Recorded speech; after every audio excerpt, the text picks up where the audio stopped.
Bonjour et bienvenue dans cette nouvelle vidéo de Budget Economy. Aujourd'hui, nous allons parler bourse et notamment voir mon top des portefeuilles ETF. Tout d'abord, commençons par rappeler ce qu'est un ETF. Un ETF est un fonds de placement en valeur mobilière qui a la même composition qu'un indice boursier qu'il reproduit et dont les parts peuvent être négociées en bourse comme des actions. Un ETF peut être capitalisant ou distribuant. Un ETF capitalisant réinvestit automatiquement les dividendes générés par les actions, alors qu'un ETF distribuant reverse les dividendes aux détenteurs des parts. La stratégie des ETF permet de réaliser un DCA, Dollar Cost Average. C'est une stratégie qui est simple à mettre en œuvre, peu chronophage et dont le rendement à long terme pour l'indice boursier américain est autour de 10% par an. Le DCA consiste à avoir une allocation type, donc un portefeuille type, et à investir de façon régulière la même quantité d'argent. Vous pouvez investir par exemple 200 euros tous les mois, 100 euros tous les 15 jours ou 50 euros par semaine. Cette technique permet de lisser le coût d'achat des actions et donc de profiter de la hausse comme de la baisse. Commençons à voir les différents portefeuilles que peuvent constituer les ETF, tout en tenant compte que ceci n'est pas un conseil en investissement.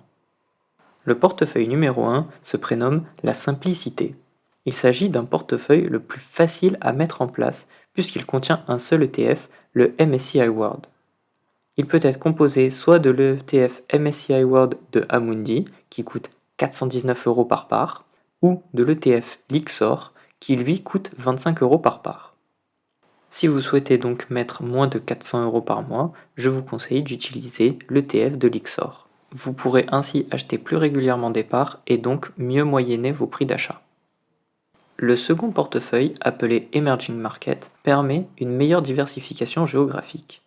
Le MSCI World étant majoritairement composé d'actions américaines et européennes, le fait d'ajouter une partie d'ETF marché émergent permet de diversifier votre portefeuille. Pour cela, je vous conseille une répartition 20-80, 80% vers le MSCI World de Lixor et 20% vers l'ETF Emerging Market d'Amundi. Le portefeuille numéro 3 permet une encore meilleure diversification géographique. Il s'agit d'un portefeuille qui permet de pondérer entre les États-Unis, fortement majoritaires dans le MSCI World, l'ETF Emerging Market, ainsi que l'ETF Europe. Si vous souhaitez mettre en place ce portefeuille, je vous conseille une répartition de 70% vers le MSCI World, 15% vers l'ETF Emerging Market, ainsi que 15% vers l'Europe. Ces trois portefeuilles permettent une diversification géographique. Cependant, il est aussi possible de réaliser une diversification sur le sous-jacent. C'est ce que nous allons voir sur le portefeuille numéro 4. Ce portefeuille permet de pondérer la répartition en actions, en matières premières, ainsi qu'en immobilier à votre convenance. Pour cela, nous utilisons l'ETF de Lixor MSCI World, ainsi que l'ETF HSBC FTSE, et enfin l'ETF LNG Long Dated All Commodities. Ce portefeuille peut être intéressant pour vous si vous souhaitez investir dans les matières premières ou dans l'immobilier papier. Cependant, je souhaite personnellement investir dans l'immobilier physique, ce qui fait que cette répartition m'intéresse que moyennement. Le portefeuille suivant est un portefeuille à dividendes, ce qui est plutôt rare pour les stratégies à ETF. Il s'agit de mettre en place un portefeuille permettant d'investir dans les actions de dividendes aristocrates de façon diversifiée. Pour cela, je vous conseille l'ETF Dividende Aristocrate de SPDR, qui est au prix de 27 euros actuellement. Si vous souhaitez investir dans un portefeuille à dividendes, mais ne pas forcément vous centrer que sur le marché américain, je peux vous conseiller d'utiliser le dernier portefeuille. Il s'agit d'ajouter un ETF Emerging Market Dividend Aristocrats à l'ETF vu précédemment. Si vous souhaitez utiliser ce portefeuille, je vous conseille une stratégie 20-80, 80% vers le marché américain et 20% vers les marchés émergents.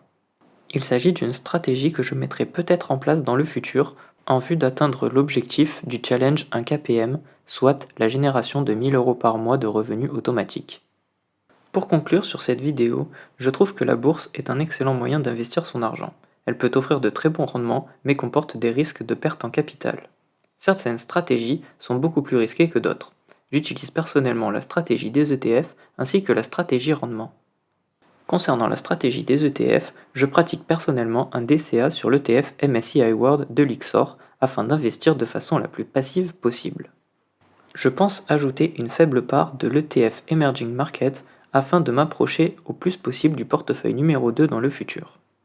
Si vous n'avez pas beaucoup de temps à consacrer à la bourse, il s'agit d'une excellente stratégie à mettre en place sur un PEA. Cette enveloppe peut vous permettre d'optimiser la fiscalité. Cette vidéo touche à sa fin. J'espère qu'elle vous a plu. Si c'est le cas, je vous invite à mettre un pouce en l'air et à vous abonner à la chaîne YouTube. Cette vidéo répond aux commentaires que Benoît a déposés sur la vidéo des stratégies à ETF. Si vous avez d'autres idées de vidéos, je vous invite à laisser un commentaire.